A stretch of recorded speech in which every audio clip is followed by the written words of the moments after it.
10 minutes seulement. Naye un message par rapport à la mobilisation à lobby.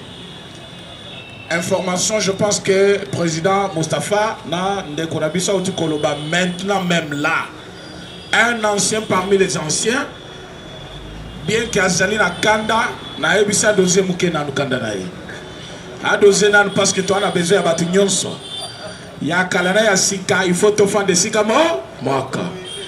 Pour nini parce que parfois moutoye sika ko sunga bisope.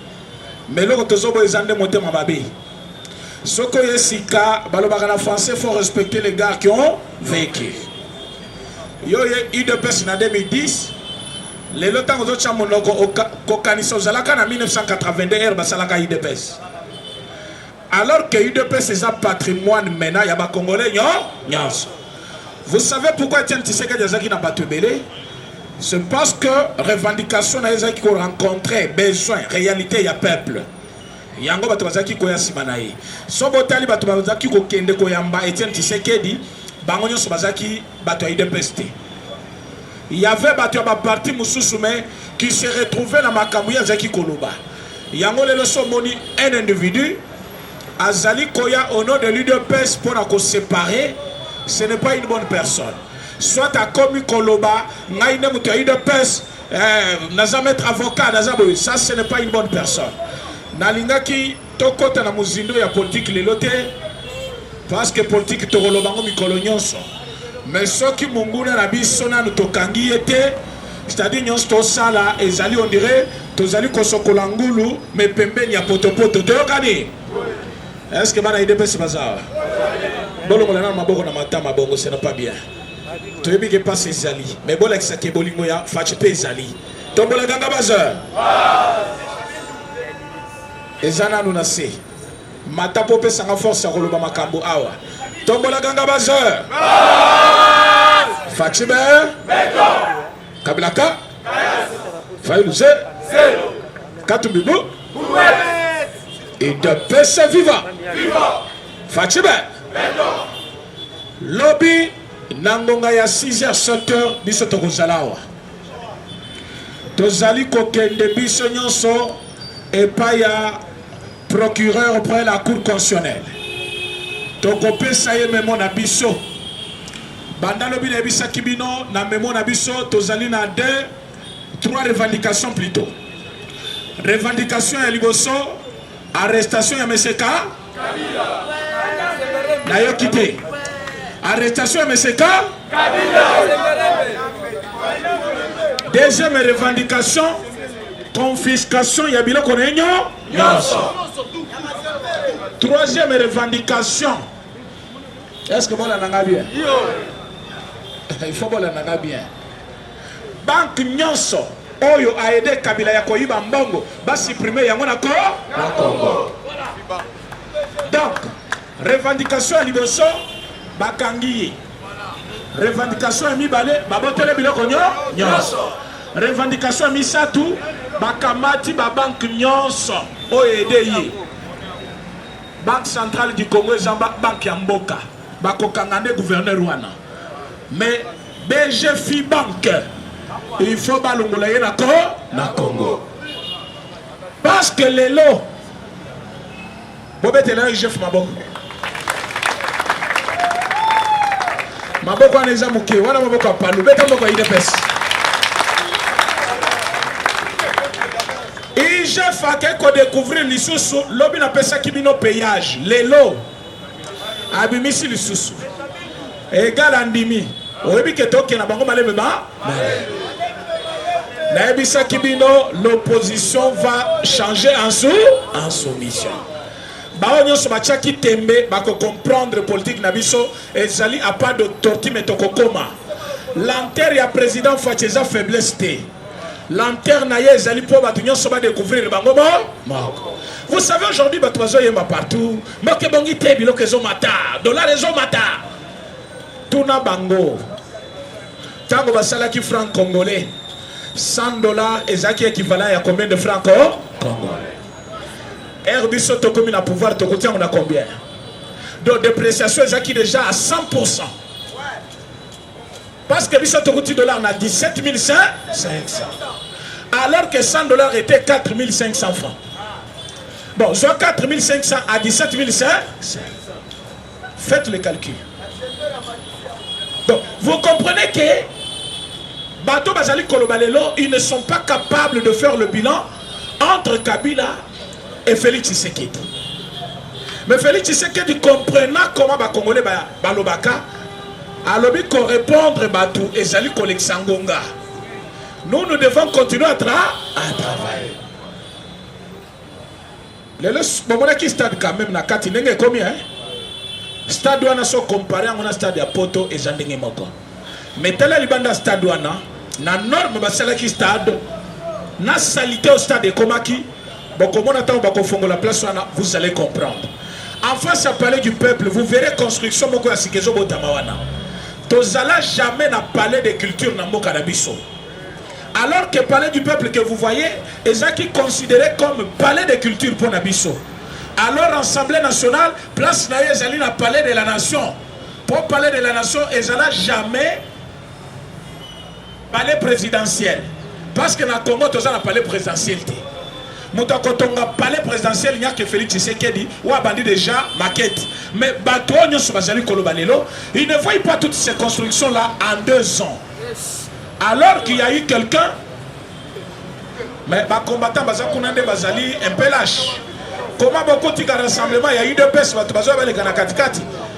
donc une personne a changé aux Zaka UDPS. UDPS est vivant. Je pense que tu vas répondre à votre bangon de bâti qui va en bas les gars. Bazar, tu es UDPS. Tu n'as plus ça UDPS. Nakati ya matinée penabo et tout ça le parlement debout va trouver les gars 4. Aïe aïe aïe aïe aïe. Il fallait tous en alimenter. Tomala ganga bazar. Etienne Tshisekedi Mulumba atangisa biso bonne politique.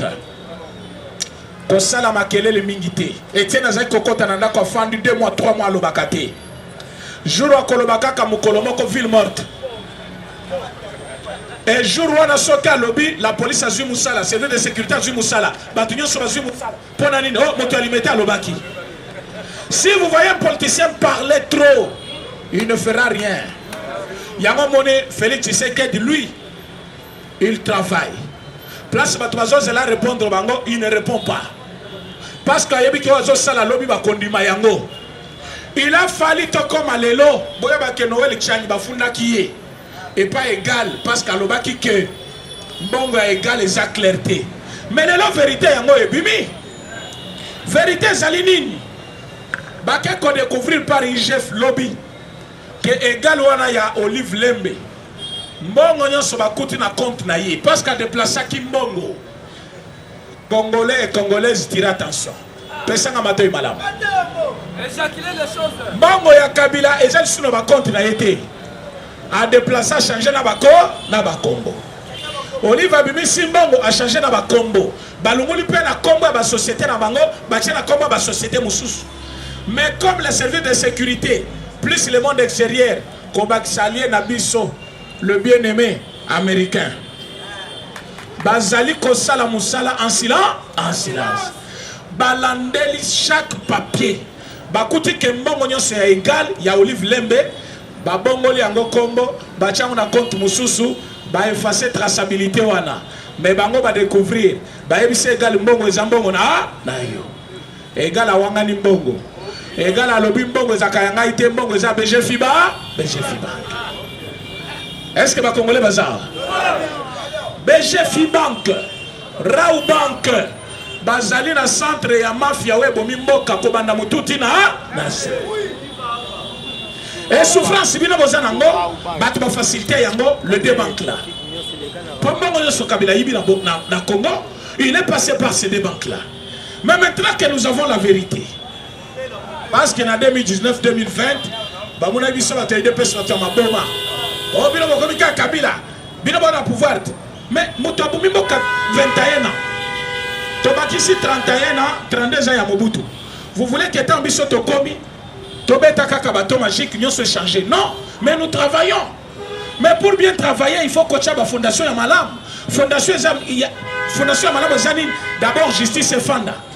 justice yango lelo comme robangisa ministre magistrat yo ozali député yo ozali quoi que ce soit politicien ozali kobanga justice tolungwa kuna tozali na niveau ya enseignement primaire pour que na loba ndenge nazoloba malamu boye il faut na le kanaban de l'école bana na biso na bino il faut batanga na gratuité ya l'école primaire mais banane babundisi yango église catholique c'est une fondation jeunesse congolaise vous avez vu la vidéo kuluna nyonso akena kanya makasese bafandisi bango te bazali kotangisa bango musala maboko namoni babamba sali na ba construction babandi pona ba école donc à la longue na Congo bâtiment ya catholique ekozali susute bango nde bakozala génie civil bakotongela biso ba bâtiment.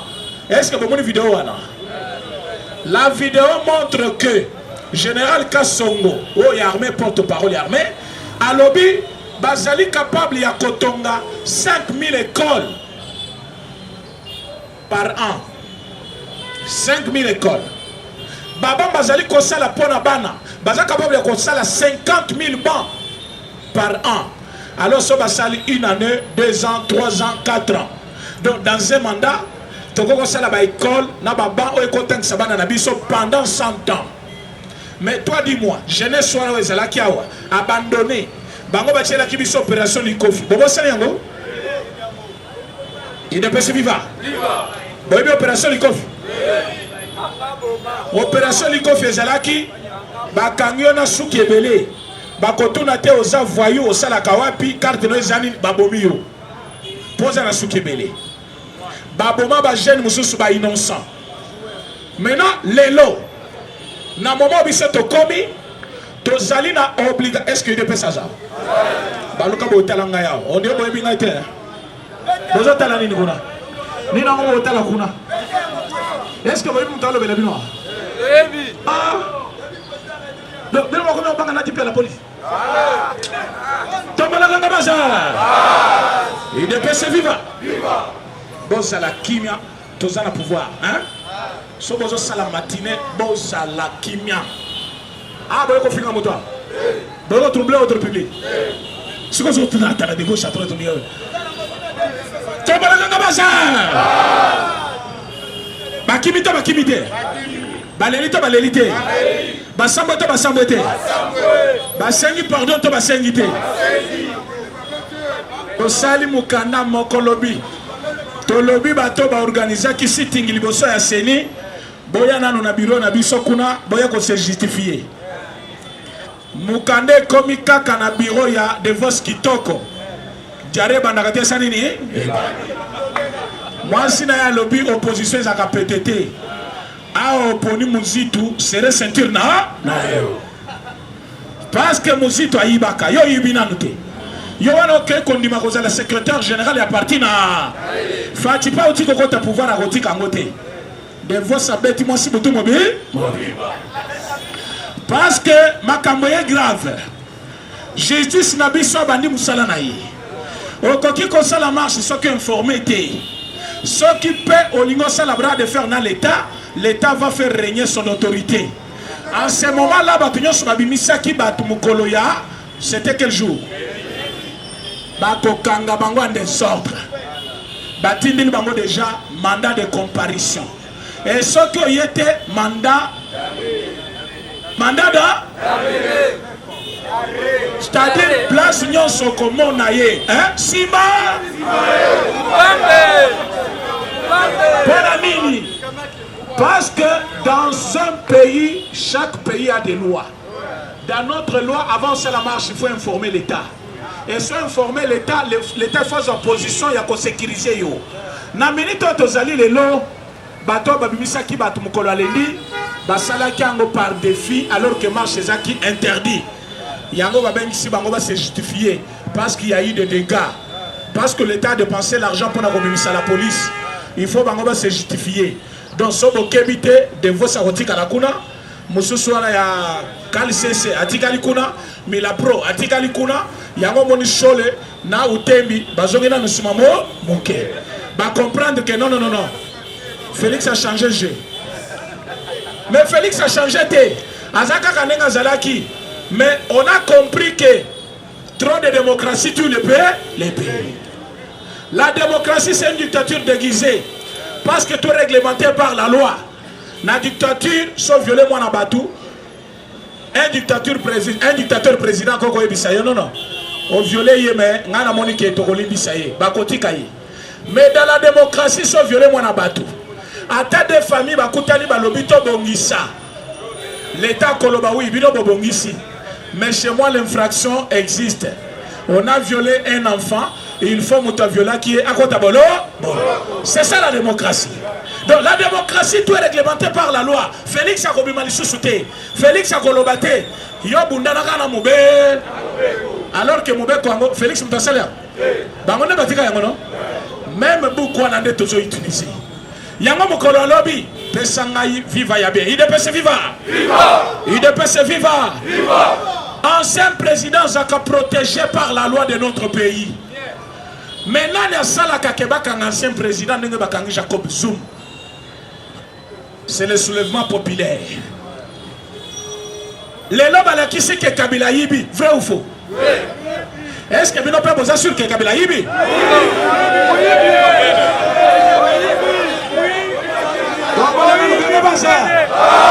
Mais tu es au Canada. Est-ce que nous pouvons dire que Kabila Yibi? Mais là, comme Kabila Yibi, est-ce qu'il faut tenter la Kabila Bototi Gaye?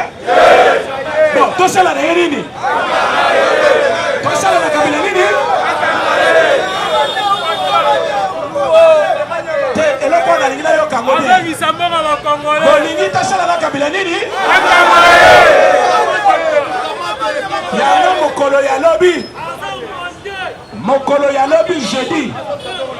Tokuta na biso nyonso awa poto banda marche na biso na cour constitutionnelle to obligé arrestation de M. Kabila, confiscation ya biloko na enyo, suppression ya banque BG Finaco.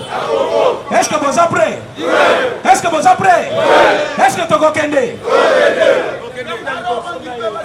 Na ikutu so na chance vous allez pembeni na ina ko bende mande fois. Yango lobi na sengi pa peuple congolais. Papa, maman partout dans le monde. Même batia diaspora bakotambola na biso. Batia France balobi bakokende ti na parquet général ya France. Basenga confiscation ya biloko nyonso Kabila oezaka na po. Yo pe na niveau na yo. Benga même batia province loba. Lobby ezali marche moko général dans toutes les provinces de la République démocratique du Congo. Et le cognon se zana na combo égal. Sud-Oual. Kwanza kwata soki quoi que ce soit. Nyonso ezali na combo ya Kabila na 4. Umukabo. Est-ce que le peuple congolais a ça? Des pères et des mères a ça? Des pères et des mères, viva! Viva! Des pères et des mères, viva! Viva! Monsieur Kabila Abomimo, les lots passent y a ticket biso, il y a pas comme au fin de la Félix Tshisekedi. Alors que passe à ticket la biso, il y a 18 ans, n'est Jali Kokoba. Tshisekedi a Jali Kobunda Nanango, pas si ça y a. Mais comme maintenant, on va passer biso passe à nord. Est-ce que Fachi Moutabimi c'est le résultat? Fachi Abatoya qui a baigné par terre. Alors bien Zande qu'on a béni même dans la cité de l'Oya, Balia Sanimo. A béni même dans le Sélé. Alors bien Kabila, Yaka dans le Sélé. Kabila Kei, Balia Sanimo. Batotissime même vert. Est-ce que Fachi Kanga qui est? Mais est-ce que justice internationale a le but? Fachi Ata Olé Naye. Ayibi Kaka Congo te. Ayibi Pemba on a biso wana po.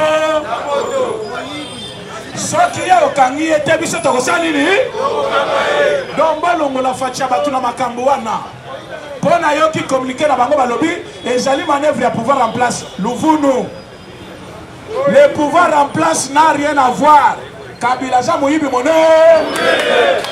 comme ayibi mbongo ya Congo tombola kanga bazer lobi biso nyonso na balabala lobi biso nyonso wapi na balabala na yo kango bienta biso nyonso wapi lobi tozali kosenga nini tozali kosenga nini tozali kosenga nini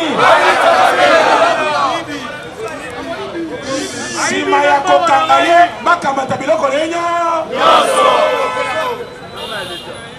lokola boza prêt ngai pe naza prêt lobi kolata polo ya parti politique moko kolata drapeau ya parti politique moko lobi atali ata effigie à chef de l'état polo eza na elongo ya chef de l'état kolata te polo ya Jean-Marc Kabound kolata te polo ya Kamere kolata te polo ya Memba kolata te yo yaka kaka ozali peuple ko là te la main nyonyo solingi eza la salité d'ailleurs eza la même salité poto la qui ça passe Kabila pesi biso koya na verset là te la main na yo oyo ya passe Kabila tikeli yo to koma liboso ya cour constitutionnelle to la qui ça bango moto abomi jeunesse ya bana na biso to la qui ça batu comment Kabila appauvrir Congo lelo bakomi ko finga Félix Tshisekedi 18 ans ozo finga moto ya 2 ans ata balobi maye les athées 18 ans et puis moto nazo tambola libre na moto azo tambola moto azo tambola bandu mobimba azo na bangombe partout azo na ba crocodile afunguli pe kinga kati azo benga yo yaka loisir bakendaka na mbongo yo kendaka maboko pamba yo ozo kende na kinga kati poko ta kinga kati bapeso billet droit d'entrée il faut futa okofuta na mbongo ni est-ce que le peuple congolais a tombola ganga base na perdre temps te pona koya wana yebi ke naza parmi bande ko nangai nazali ko senga bino ndenge nazali ko kende pe pa président Miyake et pas Gilles Kuna message pe sami déjà et pas Neville ndenge moko na limité na parlons pas lobby to kozala mubondo pena na kati ya zela oyo yebi te ke lobby ezali mukolo monene yeba que partout dans le monde bazali kolanda bino et bazali kozela bino bamona il y a quelqu'un qui m'a appelé la Suisse à lobby oh yo peuple nini résultat ebimi bafandi na bandaku bazo c'est la Tshisekedi kanga Kabila Tshisekedi akokanga Kabila te babimi sili bino résultat balobi Kabila c'est un voleur mais un voleur bayebi sibino muto yibi bino yeyo on dirait que tu continues à yibi après balagisi yo muto yiba kiketi no ye yo zotala yo lobino il faut bayer na ngaya kwa ngaye Kabila yibi mboka il faut ça nini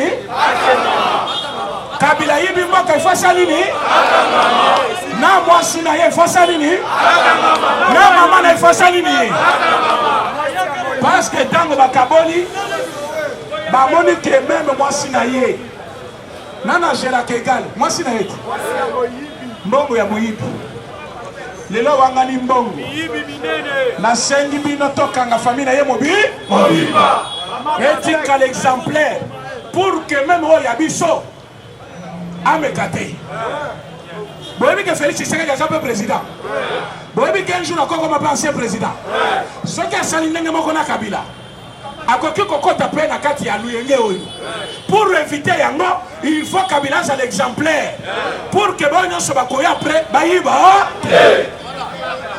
heureusement oyo ya biso ayibaka te bazali koko selende makambo chaque jour baluki ye partout bamoni ete maboko pe betela mwana mama martu maboko bakasibi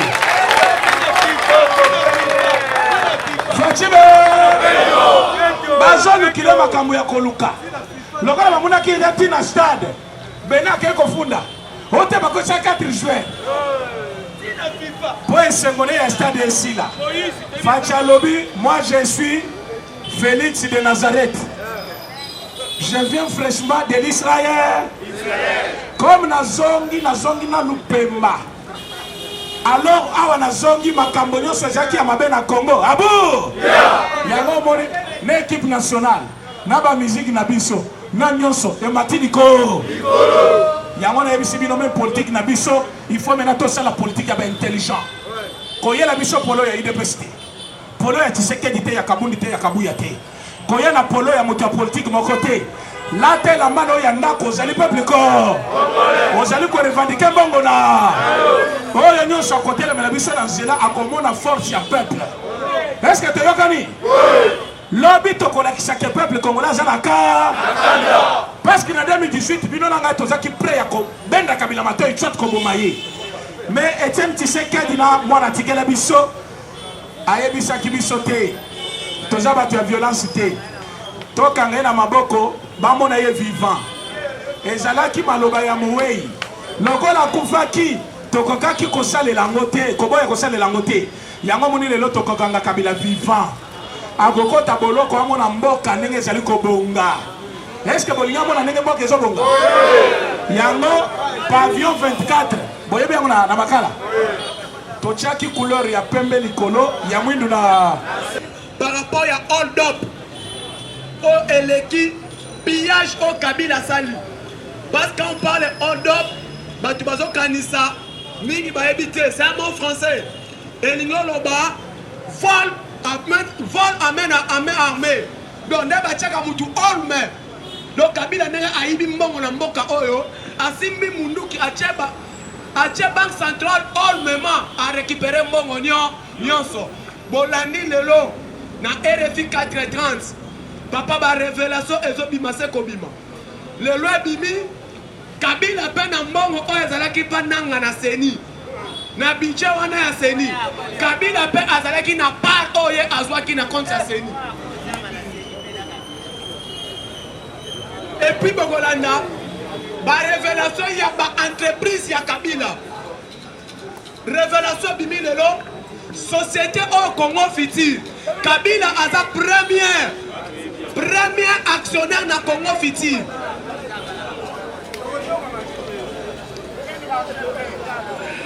Kabila aza premier actionnaire na Congo Futur soki Kabila longoli apport na Congo Futur ekwei Kabila aza premier actionnaire na Sosimex Kabila aza premier actionnaire na Kin Marché eza ya ye na Pain Victoire wana Kabila aza na kati ya Pain Victoire il y a 10 entreprises na kati Kabila aza compté au moins na 4 entreprises na kati ya Pain Victoire mais na registre de commerce comment bimaka que c'est à Pain Victoire allez-y comprendre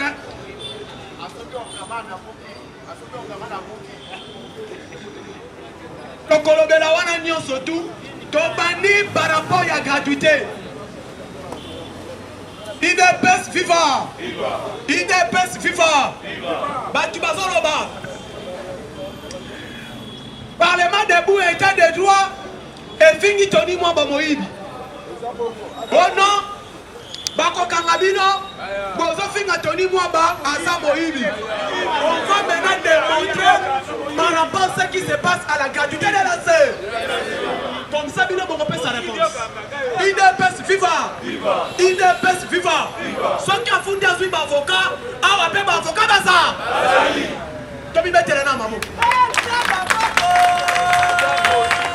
lokola ya za avocat Kofi lokola ya za avocat Kofi bisa pete kozwa avocat ya mine to comme ça to samba na ye par rapport ba tune bazoloba bozela to kolakisa bino Tony Mwamba baza mettre avocat OK ye alandaki alobelaki Willy Bakonga Moïbi nani alobaki et aujourd'hui Willy Bakonga n'est pas encore été jugé na dossier à gratuité de l'enseignement baloba te que Bakonga kangami na compte gratuité de l'enseignement c'est faux et archi faux Bakonga nanu ba jugé na dossier à gratuité de l'enseignement te bakangela ki ye na mbongo bazwa ki ebele akimaki mais pas na dossier à gratuité de l'enseignement donc on démontre par rapport à la gratuité de l'enseignement.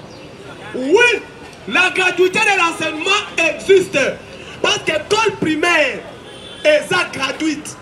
Mais tu l'as dit, un militaire a foutu à $75, $80.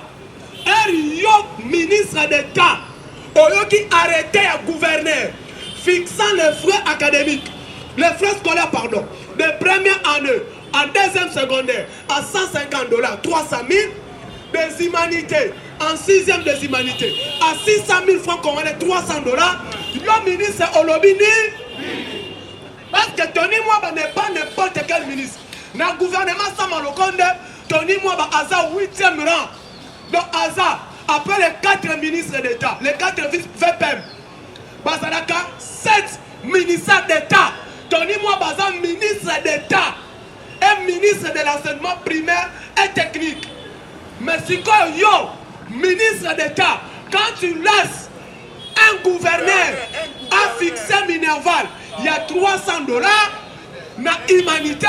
Dites-moi, un parent qui a 4 enfants na humanité, a bénéficié de la gratuité, tu as bénéficié de ce que qui va le faire, on a mouton le bimabé.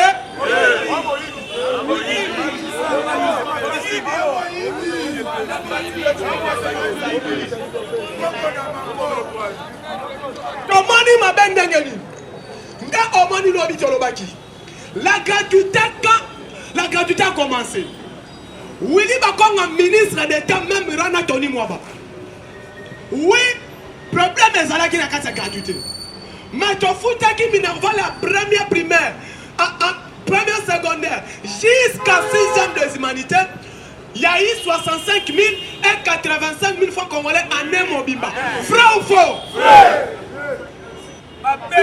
N'est pas quoi na qui m'dengeni parce que où tu en es passé. Oyo ye a aussi di sané parce que Tony moi année passée y'a ça ça examen d'État. Vrai ou faux?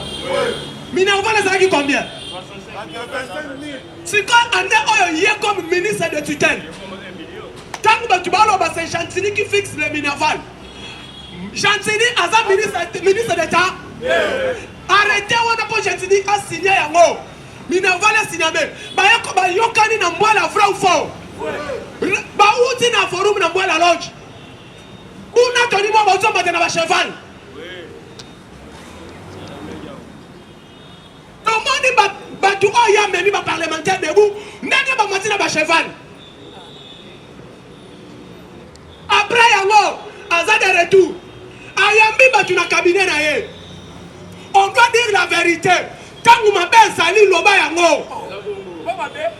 Tony Mwaba Minerval wana Eza Chantini Asimbi touche à Pamba. C'est lui qui a fixé cela. $300, 600 000. Soda Azana Bana 4. On se dit que Soda Aïbate. Anam Bimba Soda Bana 4 na humanité. Minerval 2 400 000 francs congolais. Yoro Bakeno. Moi, tu vas faire Tony Mwaba Mabe. Non!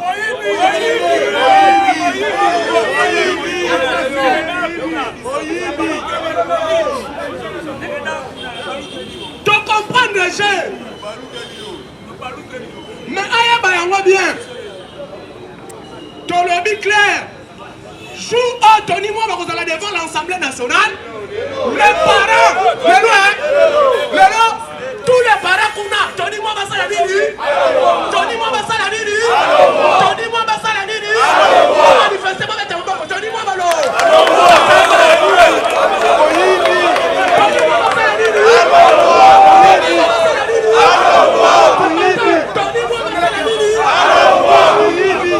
Manifestez ma parole, manifestez.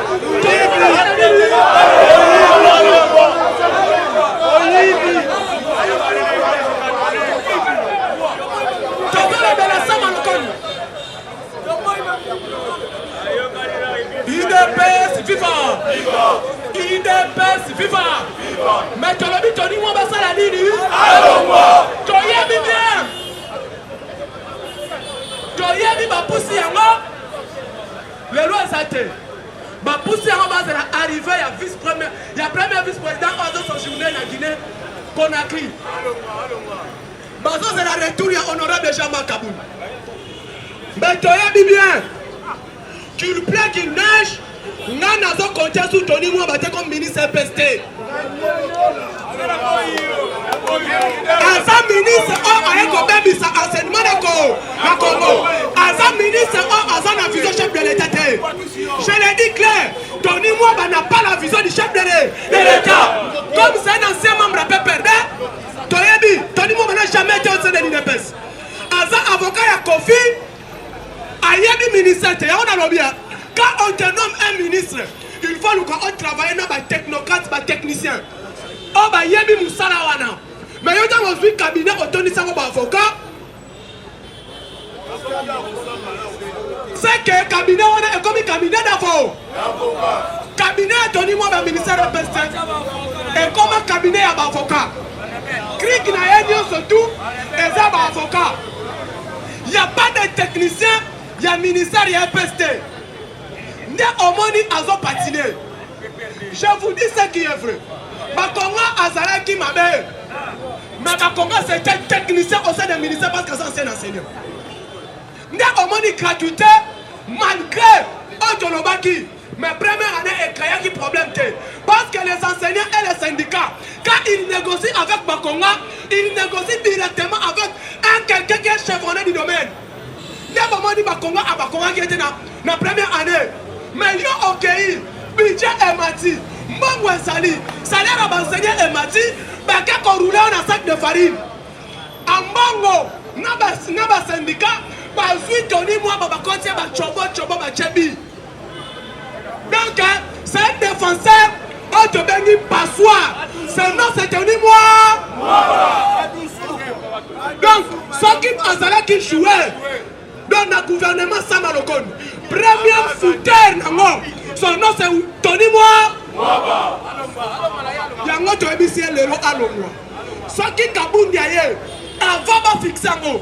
Tous les parents donc ozala na cabinet ya premier vice-président. Et nous allons demander que ces choses. Ministère enseignement ya Congo et ça non gouverné. Net dossier de départ ya Tony Moi. Tolongwe na point wana. Toye na point ya meilleur joueur ya gouvernement. Chaque combattant. Gouvernement Samalokonde.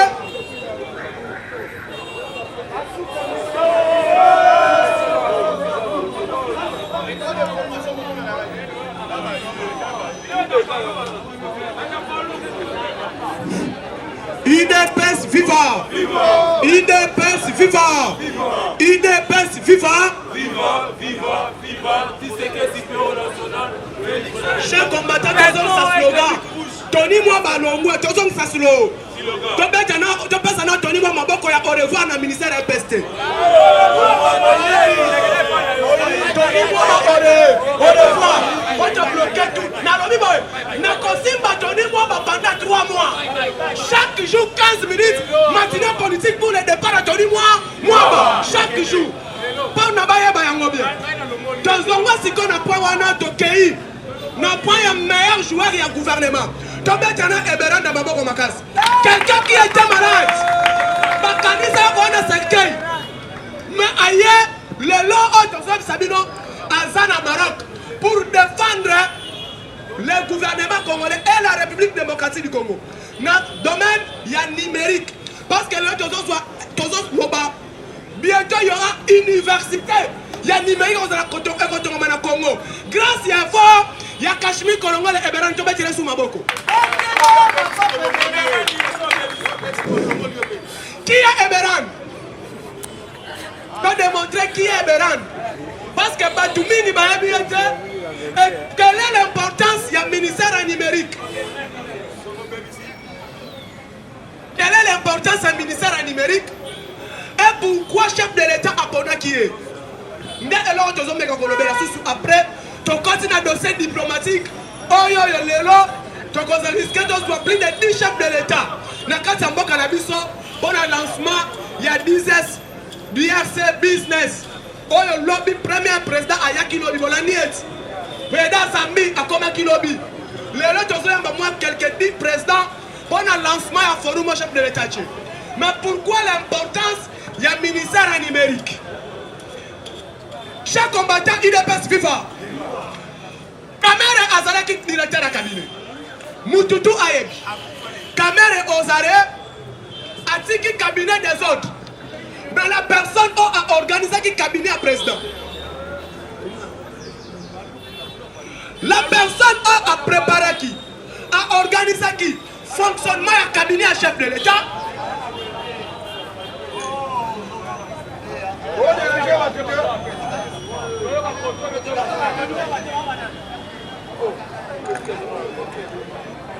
IDPS viva! IDPS viva!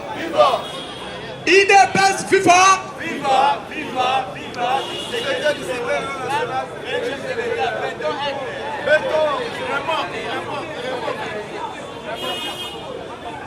Chers combattants, tant que le président a continué, Kamere Bakanye, Tomonike, Désiré Kashmir Colonel Eberan Natikalaki. Assumé fonction, il y a directeur, il y a cabinet AI. Tomoni a démontré qu'il a capacité, na intellectualisme, na sagesse, na intégralité. Je pense que presque une année, au Eberan, assumé qui fonctionne, il y a directeur, il y a cabinet chef de l'État. Bolanga qui m'a eu la présidence? Non. Bolanga qui m'a eu la présidence? Bolandaki. Est-ce que Moutouakou Faki? Bolandaki. Est-ce que ma conseiller, ma membre du cabinet chef de l'État? Bolandaki Ija Falabi qui m'a eu? Pourquoi intègre na yeto betele na maboko makasi? Président Silisi. Aïe. A créé un seul gouvernement sans malheureusement qu'on appelle le gouvernement des warriors. Nakatuana, président a comme deux membres de la cabinet. Il y a un ambassadeur itinérant. Nakombo ya Nicolas Kazadi Boyebiye, ministre des Finances actuel. Yami Balé, le docteur Désiré Kashmir Kelongel et Eberan. Au Azaki, directeur de la cabinet AI. Na ministre Azam ministre. Président Alobi Boye. Je vais organiser les vraies élections démocratiques, libres, transparentes et apaisées. Il faut ministère numérique et accompagner parce que quand on va construire une carte d'électeur, ça ne sera pas une carte d'électeur, ça sera une carte de citoyen. Il est best vivant. Qu'est-ce qui va se passer? Président Arabi Boye, ministère numérique, ministère intérieur, ministère de la finance, ministère de budget et la CENI. Composition et quoi accompagner l'organisation appui à la démocratie de Benissé. Celui qui va échapper tout cela, c'est le professeur Colonel Eberan Azam, ministère numérique. Ministère Wana Ezalate. Mais en France, c'est le meilleur ministère de la France Mobimba. Parce que c'est un ministère contre Sambon Webele. Aujourd'hui, ce qui Bolandi, tous les fruits qui sont façon là-bas, tous les découlements finances, les cas systématiques, ils ont démontré, ils ont et ça, il a fait mon côté. Il est accompagné des experts, il y a numérique, on va faire un nouveau fichier. Parce que quand on parle d'un fichier d'abord c'est un registre, il ne peut pas vivre. Un fichier est un registre. On permet d'identifier l'union surtout. Maintenant, aujourd'hui, nos fichiers de paie, aujourd'hui, nos fichiers de recensement, ce sont des fichiers purement numériques. Il ne peut pas vivre. Les bits, il y a un ministère numérique. Et le président, et la monnaie, il y a un moment que Kobel a naïe. Et créé qui déjà désespoir dans le gouvernement. Kobel est un ministère moko. Et créé qui désespoir dans le gouvernement. Le président de la République n'a pas propre fonds naïe. Avec qui avion direct France. Un avion médicalisé. Et qui va traiter à Zongi. Comme il était de retour. Lobby, président de ministère que non. Tu as un grand travail à faire. Il faut qu'il y ait un expert pour une formation et préparer les élections. Nous avons accueilli pour des compétences pour préparer le ministère numérique. Qu'est-ce qui va se passer? Je suis caméra, Luakanikini qui n'est pas de carte. Non, tu n'es pas corps. Je suis épinglé, tu n'es pas corps. Tant que nous avons entreprise publique, nous avons surtout un découlement par rapport à la numérique. Même les permis de conduire, ils ont analogique, comme on a permis numérique. Même les passeports, comme on a passeport numérique. Même tout système informatique en Congo, comme un système numérique. Nous devons travailler sur les plans numériques pour déranger les sous-soutés. Nous avons dit que nous avons maintenant, elle a dit chers combattants, Joseph Kabila Kabanga Lwakanikini King. Azo séjourné boye bien. Kabila en Afrique du Sud. Kabila en Afrique du Sud. Babimisi hold up. Oye le compte bengi pillage systématique. Mes chers combattants nous avons regretté na eloko moko.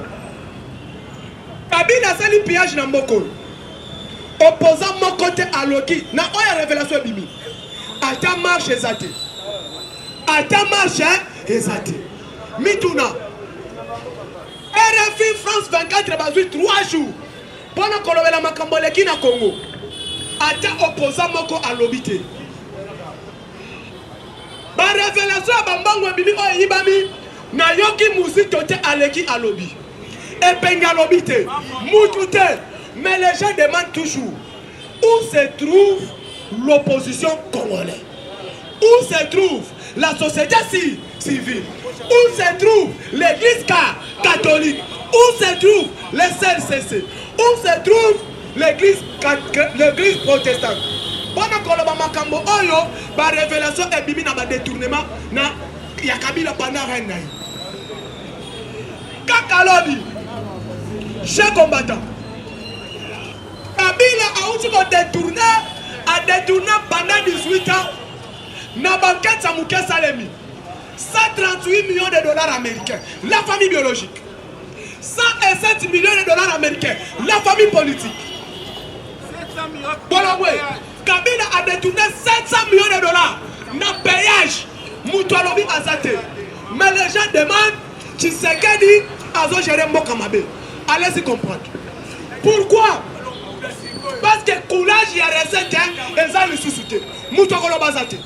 Pourquoi les gens se demandent que Tshisekedi pendant du pouvoir Mongwezo Monanate nous sommes blocage. Mais tu le boy, nous sommes à la blocage d'accord. Pourquoi Mbongo ezala ki trop na circulation ezala ki mbongo ki moyibi. Kabila na batunaye ba bobi mboka pendant 18 ans. La Kamil à genoux, CNCC à genoux, CNCC à genoux. Elle s'est pété tout kolobate et comment épave. Miba Ekoufa, mais Batouba Fandi Bazoloba, Tshisekedi, Abomimboka o Lobi Nathalie, Samalokonde. D'ailleurs à répondre Kokisi à député à Grand Kassai Oriental. Par rapport à lancement à Miba. Alors, il y a un projet budget. Et l'effort est déjà prêt. Les techniciens Bazali, pendant qu'on relance Miba dans CNCC. À quel plus loin? Alors, au moins 100 km de route. Pour qu'on a construit dans la ville d'embouchement. Et des bus transport, ils ont gagné dans l'embouchement. Ça, Mazala qui trop. Mazaki n'a pas. Kabila est à Bobi Biloko Wana. Naïbi Sabino que non. Budget République démocratique du Congo. Et maintenant, vous avez 3 grandes sociétés. La Kamil, Miba et la Onatra. Parce que Onatra est dans 17 provinces de la République démocratique du Congo. Kabila a abomi. Pourquoi? Quand on dit de Kabila, Kabila c'est un mercenaire. Kabila c'est qui est congolais, pas qu'on est congolais. Kabila dit le lot, Talaka signature Kabila. Kabila signature le HK qui veut dire Hippolyte Kanambe Kazembe.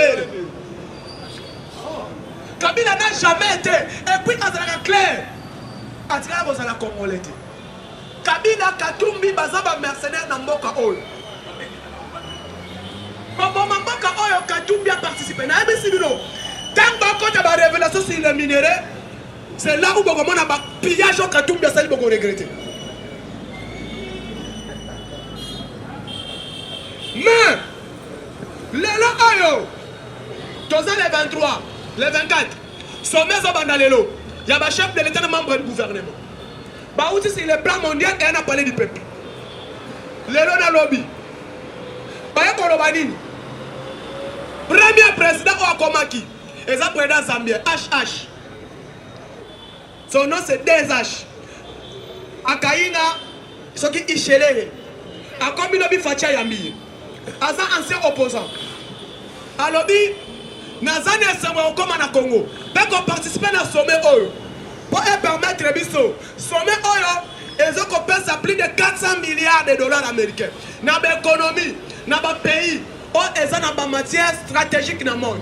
Or, les matières stratégiques dans le monde actuel, nous avons lithium, coltan et cobalt.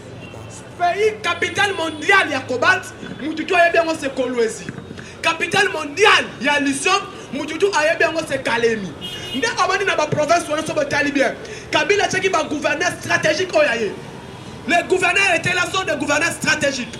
Antoine Richard Mouyej et Zoé Kabila. C'est quoi Nini Salem? Moment Josali, Kolwezi, Kalemi, na ba matière stratégique basana. Nde omoni président Fachi Aigle. Balongwe, na moment Josali, la République démocratique du Congo dans le marché mondial. Chaque année, ils ont importé plus ou moins 45 500 000 tonnes. Il y a cobalt. Deuxième pays où elle a mis ça, en même temps, ils ont importé coltan, cobalt, lithium. En même temps, ils ont premier producteur mondial. Donc, comme il y a cuivre, il est best vivant. Donc, Kabila Zalaki Boye Bakiamote. Tout ceci parce que Kabila va gouverner, on a son de gouvernance stratégiquement. Lélo, on se comprend à information.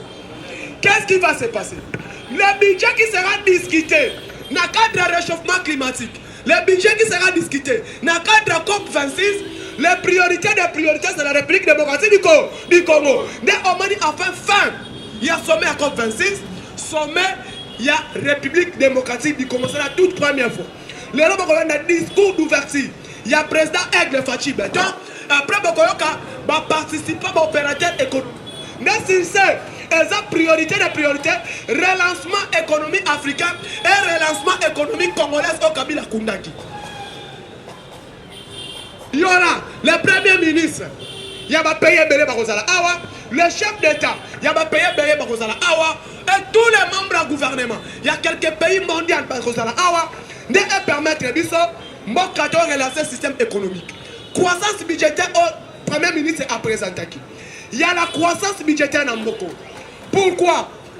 Ma place union surtout, ma recette, qu'on a découlé et comme on a récupéré. Nous avons dit le ministre de la Justice est allé plus loin. Alors, il y a des tournements Salemi. À 5 magistrats, procureur général, cour de cassation, cour d'appel et parquet. Il faut le dossier rapidement. Tout le monde est impliqué dans le dossier de la présidence centrale de Yamaka.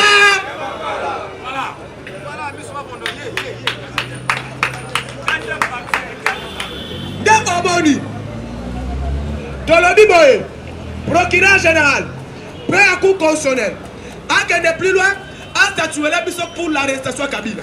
Parce que Tolobi Moussika sous soutien. Nous demandons uniquement l'arrestation de Joseph Kabila.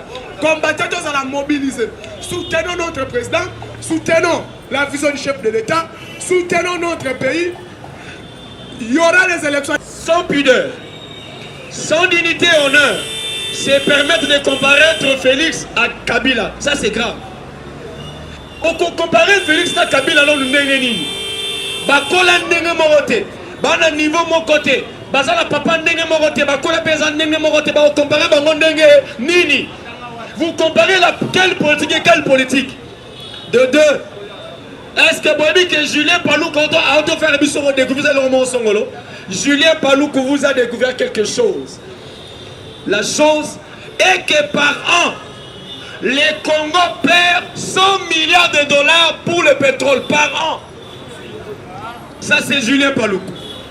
Par an, Tozo perd 100 milliards de dollars par an. Tango Lobien Wassani Blague, qui ne connaît pas Julien Palouko au Congo, qui ne connaît pas la famille à Julien Palouko politique. Mais lorsqu'il a parlé, bon, mon pression, même Albert Yuma, il avait démissionné parce que par rapport au dossier à Congo Hold-up. Dans le Congo Hold-up, même Deogracias a quitté la banque, l'autre Albert a quitté la GECAMI parce que tombé Nicolas Bango et que Kabila sera poursuivi. IDPS vivant. On a attendu que le ministre de la Justice a tout ce dossier, introduit le dossier de la justice. Il faut que ben interpeller Batounios, que ça soit Kabila. Pas ma titre ni fonction. Au sénateur à vie, à mort, à résurrection, à ressusciter. Et ça qu'on a été Moutunios tout. Tout le monde sera interpellé, jugé et condamné. UDPS vivant. Pas de blague. Chers Congolais, Mboko eza biso, basom o ebimi, mutako ko ya vertige. Nous croyons tous en bambou, bambou le sont milliards. Ils nous ont tous privés. Compagnie comme la bango, la société, tout, je vous ai dit la fois dernière, tous ces Indo-Pakistanais ne sont que des ouvriers de M. Kabila Hippolyte. C'est Kabila qui a tout misé. Bango nous passons la Moussalanani, il y a Kabila. Bonjour affaire Panama Papers. Kabila premier avec des milliards. Oh, une affaire, il y a Congo Hold-up. C'est Kabila qui dirige tout, il est là. Il donne l'argent, il finance ici, il finance là-bas. Il coordonne tout.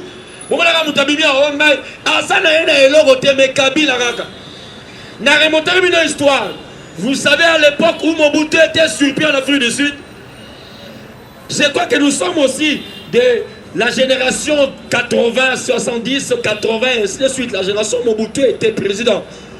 L'histoire de cette IAL en Afrique du Sud. Mobutu, maréchal CCC Kokukungwa Nouazabanga, a quitté l'Afrique du Sud. Baïbisi est là, bateau de pêche. À tout le monde, c'est pour un Zérois. Nanyango, c'est Yann. Mobutu alors que c'est il était le sous-couvert à Mobutu. Donc c'est lui où Mobutu cachait son argent, mais comme on avait patron des patrons. Il était vivant. Même aujourd'hui, tout ce que vous avez écouté, même dossier est égal. Mais égal, c'est Kabila. Quand on dit olive, c'est Kabila, c'est pas autre chose. Cet argent volé, on l'utilise. Donc, Kolia Nabusso, Kola Nabusso, Nyos Abusso, c'était entre les mains de M. Kabila, notre économie. Et les Congolais, travailleurs. Congolais, sous-traitants. La sous-traitance. Quand on dit sous, c'est en bas. Traitement, exacté. Osara Nina, transport. Donc, Yomoko Futara, transport, allez, combien tout. Par jour, combien. Et à la fin du mois, qu'est-ce que tu perçois? Ce n'est pas un salaire. C'est comme un cadeau. Ce n'est même pas une prime. Qu'est-ce qu'un salaire par définition, chers Congolais? Les salaires par définition, c'est quelque chose que tu perçois du début et même jusqu'à la fin du mois. À l'époque, nos parents étaient payés du 15e, même la trentaine. Mais les lots, aux humains, on a 10 heures. Moustapha on a 10h05. Bongo, Mamouessili. On va mettre son bus parce que quand on humains, comment on a compagnie? Il dépêche ses vivants. Je vous dis, sans en vu là, les mamans, pas l'argent payé. Tant que José Mayele, à 50 $. Ah, 10 $, il y a maman qui gagne. 5 $, maman qui gagne. Si tu as 3 $, il reste. L'argent est parti dans le bâton Nyongo. Il dépêche ses vivants. Il y a un mouton qui moussa qu'on joue à salaire, mais à ce mouton de c'est. Dressant nos longtemps courbés. Parce que les freins longtemps courbés. Il dépêche ses vivants. Mais, toujours là-bas, je m'inscris en faux. Chers Congolais, lorsque nous parlons des êtres, de ceux-là qui sont parmi nous, qui ne travaillent pas, ne t'éthiquent pas. Je vous dis la vérité. Ces ministres que tous autant comme on a vanguard. Oh, Naoki Moustapha Nabi, maître avocat. Maître avocat, il y a pas kilomètre Kokoti Basali. C'est pas si quelqu'un m'a compris. Si toi tu es maître avocat parce que le fruit avocat est là, j'ai dit il y a aussi la papaye. Il y a aussi la banane. Faites attention aux combattants qui sont là. Les combattants qui sont ici ont des mérites, ils ont des documents. Attention, il y a des licenciés, il y a des gradués, il y a aussi ceux qui ont fait même la maîtrise à doctorat. Il y a ceux qui ont les masters. Donc ne te vante pas, je suis, tu es qui? Et à l'UDPS, nous devons aussi, papa René, on doit aussi compter le nombre d'années à l'UDPS. Hein, parce que les Kouya sont venus nous embrouiller. L'UDPS est vivant. Les Kouya sont venus nous embrouiller. Il y a ceux qui sont venus à l'UDPS en 2010. Donc, Sengali pe moi na mboka Fati et azali ko remanier gouvernement yepe alongwa alanda batuneti batoni mwaba. UDPS est vivant. Na est na Ituri. Na territoire ya Djougou. Ba oyo balandi ezali na affrontement au Kodeko auti ko sala. Journée oyo batu ya bandoki ya mboka bazali ko organiser marche na bango awa. Kodeko na est na territoire ya Djougou. Bakei kokota na bakanya ba déplacer pour déplacer et bien les déplacer dans le village où ils ont récupéré et pas il y a un groupe armé n'importe quel Kabili nde balongwa ba mema bango na ba cité ou na ba ville nde ba tongela bango ba place ba vandaka nde ba kodeko balinga ki ba kende ko saccager bango ba binisa bango il doit peut vivre malgré 10 personnes ya congolais ba kufaki nzambe azwa milimo na bango mais malgré bango ba boma ki 10 personnes wana FARDC alakisaki ke FARDC aza sur terrain ayebaki ko contrôler bango nde abomaki 12 kodeko il peut se vivre era bomi bango alobi boye nata otozali to récupérer déjà terrain nyoso place commune na kimia donc nyoso ne bane koleka jeudi vendredi ou vendredi samedi oyo bandoki oyo bane ko sala marche awa eza ba jeune na bango pona nini to mona ka on epoka Kabili soki to komi na ngonga ya ba élection to komona awa Église catholique a bani koloba de n'importe quoi. Nde na ngambu kuna tokomona nde na ba este kuna ba komi kosala ba tuerie na bango. Nde ekomi kozonga. Siko komi kozonga. Awa to moni bango ba tie moi influence moko ya kosala mo ba marche wana. Pokuna bango ba bana kosala ba désordre ya koyeba ndenge ni ba copier ba minéré. Mais ngongeza les susté. Il doit peut vivre. Moi na mboka Fachi si a bloqué déjà banzela nyoso. FARDC azali makasi sur terrain soki oye okolonga te po ba frontière nyonso eza fermé ba ADF bazomona susu te ndenge ya kokota na RDC nde yango bake kotia insécurité na ngambo wana il ne peut se vivre nde nazo interpeller ministre ya défense depuis akota na poste na ye asalaka eloko moko te ngai nayoka kaka soki massacre ezali kosalama na est ya mboka na biso tous les deux provinces wana Ituri na Nord Kivu tozali komona kaka ba porte parole ya armée nde bazali koleka kosala interview ko expliquer il ne peut se vivre siko na tuni tata wana musala na ye ezali nini na poste wana yazali nde na so senga na chef de l'état ministre de défense azala nini abima alongwa akende a démissionné na yango pe kutunga na zana retard ya koloba déjà si ba côté déjà motion de défense na kata assemblée nationale afo alenga kuna question et débat il devait se vivre nde soki on se justifie malamu te musala na yo okosala nini okokende okobima libanda po biso tozali na posa ya nini lelo tozali susu na mutu moko te okokota ozala cowboy fatigué place ovandi ozosala eloko moko te soki oza kilo ministre ezosenga otika place na ba oyo baza compétent pour bakota pe ba travailler il devait se vivre cher combattant na kolobelo komoko na vie okoki kozala mayele ebele te mais batio na poste na yo mais courage oyo oza na yango ekoyeba kosala musala kitoko il devait se vivre yango nazali kosenga na chef de l'état biso ba combattant totelemi awa soki onome biso ba ministre to travailler malamu onga soki batenga ministre de défense na courage oyo vie Etienne Tshisekedi apesa biso elata biso na nzoto est-ce que na travailler te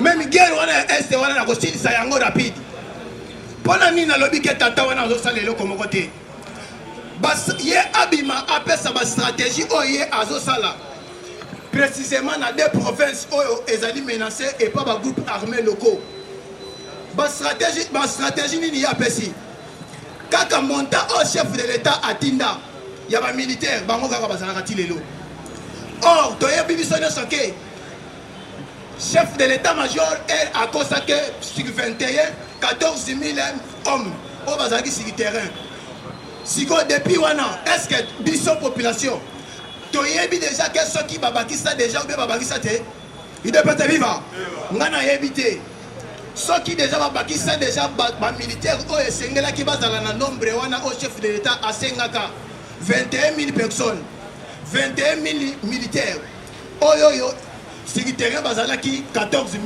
il doit pas vivre banda wana ti lelo nan toyebi te est-ce que babakisa bango be babakisa te mais pona ngana koloba nini nanu babakisi te po sur le terrain bakodeko bazaka ka ba groupe armé locaux bazali kaka sans effort sans ce qui est effort ya chef de l'état te mbele na est mawa UDPS viva. Sikoyo ministre de défense ozali kosala nini? Yango nazali kosenga yo faire multiplier ba effort na yo pote na terrain sur terrain pe esala nini ekota. Oui, chers combattants, merci beaucoup. Nakoya kozonga na makambu etali ba entreprise ya l'État. Nakata ba entreprise ya l'État pe ba société ya l'État. Na bakata ba entreprise ya l'État pe ba société ya l'État. Mwana mboka Jila Lingete a constaté que bafakuli mbongo makasi. Nde asali audit na kati ya ba entreprise ya l'État pe ba société nyonso ya l'État. Azui la po wana apesi yango na ministre de la justice. Po ayeba déjà kobanda kolandela abana kobenga déjà moko na moko akende ko se justifier le lenge nini oye a gérer entreprise na ye. Il peut se vivre.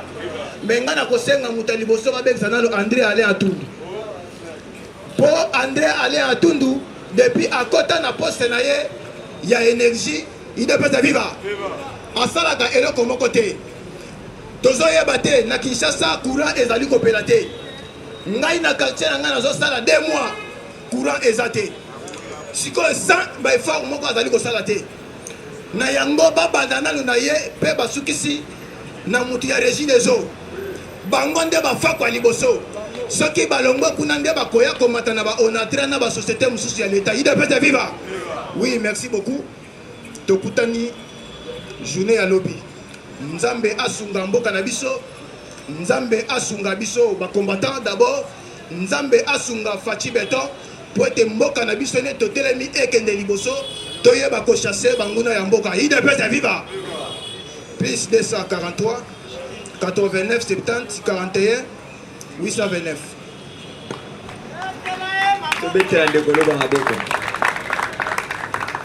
UDPS vivant. UDPS vivant. Les partis présidentiels vivants. Viva, viva, Tshisekedi Super National, Félix Président République. Bonjour, bonjour. Chers combattants, nazo yo kabozo ka micro ozo lo babiente. Ozo senga lisungi na ndekono swazana quelque chose. Abwa ka moi 500, moi 1000 francs, to luka fiche na biso wana, micro na biso ya fil wana. Si opinza ezo simba te na ba fleur oyo. Oyo azana quelque chose agoko leka abwaki to yeba suki ko ba combien to suluka micro wana ya fil wana. Et Katanaki, et là l'UDPS c'est vivant. Merci chers combattants, l'UDPS c'est notre parti. Congo c'est notre pays. Fachi Beton, Abimisi Makamunyon, son empoissa. Batu bazolo tabalo taka toujours. Batu bazo kanseke non Kabila aza plus que ba président Moussousso Baleka. Mais Kabila Azamutu est tout d'abord parmi tous les présidents dictateurs dans le monde. Un président dictateur Pérez c'est Kabila. Il est c'est vivant. Kabila batu apesa qui est fort c'est Zaraki Klikouana Yaba Congolais ou Basangana qui n'a pas Rwandais. Puisque le loso qui toyo qui détournement ya mboka. Oyo mbongo oyo Kabila a détourné na Congo. Kabila za mutulusis au peuple congolais ko accepter que nous avons na wapi na Congo. Si c'était dans des pays comme les pays d'Arabes, Kabila melelelo peuple congolais ko décider que non, ceux qui toza na état o les adresses ya nane ya mutu oyo. Moi si na ye ake kozwa mbongo ya trésor public na kati ya banque na bino ba congolais ake asombi asali entreprise azoteke la bino ake kosomba carton Thomson na $4 ya teke bino na $42 mais yo bengi mama social UDPS vivant lelo tozomona kaka ba congolais oyo ba bomi pendant 18 ans tozomona marche Shader abimi na balabala Nehemia bimina balabala bakongolais babimi mpe basimbani na mutu wana asase wana mais boza type ya bato ya lolenge nini c'est regrettable na bahumain lokola bakongolais puisque bato wana si c'était que non na bapays mosusu kaka na bamarche wana bolobi ya mutu yango abomi biso ye yo bokangi ye bolapide ye le jour congolais akoyeba conscience na ye politicien moko akosepela na akonéglige biso lisusu akozala te ntango tokokoma na niveau ya kokanga politicien bolapide ye le reste wana bakotikala bakozwa mayele UDPS viva tala lelo neti na niveau ya gratuité de l'enseignement